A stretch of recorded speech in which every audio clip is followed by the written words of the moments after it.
What up, Long Beach? Welcome back to GazetteSports.com and the Press Telegram. It's Mike. And JJ. This video brought to you by Naples Rib Company, the perfect place to cater your next event.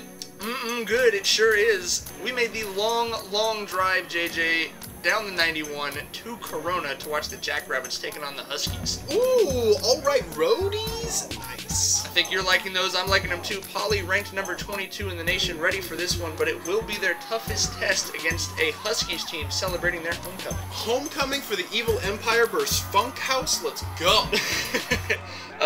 This kid reminded me of you, JJ, and I think you'll take that as a compliment. Corona Centennial quarterback Andrew Catalano wrecked on that play, but undaunted, the Catalano Express, free trip on your birthday. God, I wish I was that fast. Kid got upfield in a hurry. Not one day, not in the legendary lore days of JJ. Speaking of JJs who are fast, you were definitely never as fast as JJ Taylor. He's got legit speed, and I suspect he has for quite some time, and I suspect he will for quite some time. He is going to reap the reward of that long run and scamper in for the touchdown here. Huge homecoming crowd. That is nice out there. A great crowd and a great start for them. The Jackrabbits, on the other hand, missing chances. A fourth down drop from All-American Iman Biggie Marshall. 3 Poly receivers with 2 hand drops in this game. Even when they've got the Huskies backed up, the White Hat does not like the contact. Well, he threw that with, he threw it. He threw it with authority, and that's going to move them out, give them a little breathing space, and Taylor takes the breath away from the Jackrabbits defense. Yeah, when was the last time we saw a running back just sprint past Poly defensive backs like that? We weren't filming the game. It may have been before film had been invented. Derek Valencia with the catch for the Huskies on their next drive. They just kept motoring down the field. Almost nothing Poly could do to stop them in this first half.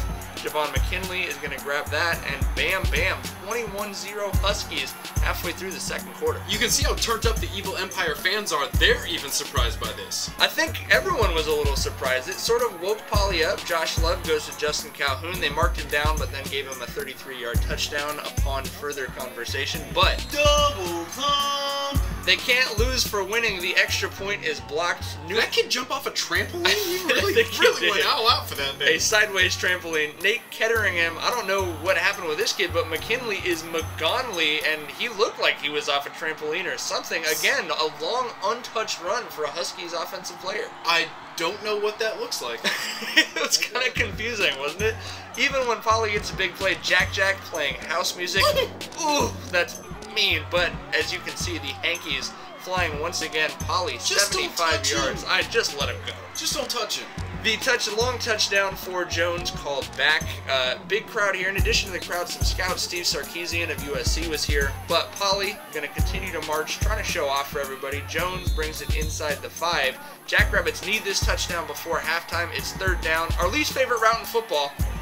But Josh loves that fade. Well, yeah, the fade is tough. I think it works about 30% of the time. It probably works 90% when Johnny Rucker's out there hauling it in, though. It's nice to have a big, lanky guy with great ball control. That brings Poly within 2 scores at halftime, and they're hustling to the locker room because they've got a lot to talk about. I mentioned 75 yards in first half penalties. Poly looking a little bit sloppy, but trying to build off that momentum going into the second half. Well, instead, sometimes this is what happens. Love takes his drop. Ooh, and Cameron, don't call me Andrew Bynum, read that the whole way, picks it off and goes the other direction, and the Huskies are going to cash it in with Grayson Bankhead. Bankhead, hey, one of my favorite names in the southern section. Poly not done though. Justin Jackson, yet another JJ. There are JJs all over the place in the IE, Mike. I've been trying to tell you this for years. Jeremy Calhoun going to run this thing in. Poly down just 2 scores once again. And feeling like, you know, it just felt like if they could get a couple stops, they could turn this thing around. But they just couldn't stop giving up the big play. And Taylor, with the huge run back, is going to keep the Huskies moving. I mean, look at this. This kid is just unbelievable.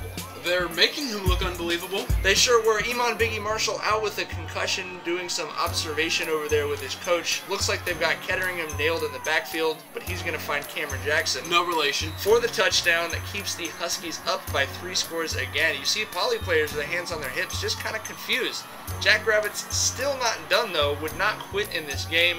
Josh Love rolling to his right, looking like he's going to bring him within 2 scores again, but Oh, a bad read and intercepted in the end zone. That felt like that might do it halfway through the third quarter, Jake. Well, a lot of things felt like it might do it, but that Poly offense would just not go away. James Brooks makes it a 2-score game again with 6:30 left. These Jackrabbits proving they can score with the best of them tonight. When was the last time you said a Poly offense was further ahead than the defense? But as we weren't filming the games, no, we weren't either. Deshaun Logan grabs this thing, and it's 42-34 with 3 minutes left. We might be talking about Chris Lewis era Poly was probably the last time. Great stick-to-itiveness from Josh Love and the rest of that Jackrabbits offense. 3 minutes left, just got to get the ball back, but just slightly too much mustard on that hot dog. I do like the onside kick straight in the middle, though. Big fan of that. And just it looked barely off. Just a little bit, and then Taylor is the tailor-made solution. This running back, they just didn't have an answer for him as he compiled well over 200 total yards, including a couple first downs here, and that's going to be the ball game on a thriller.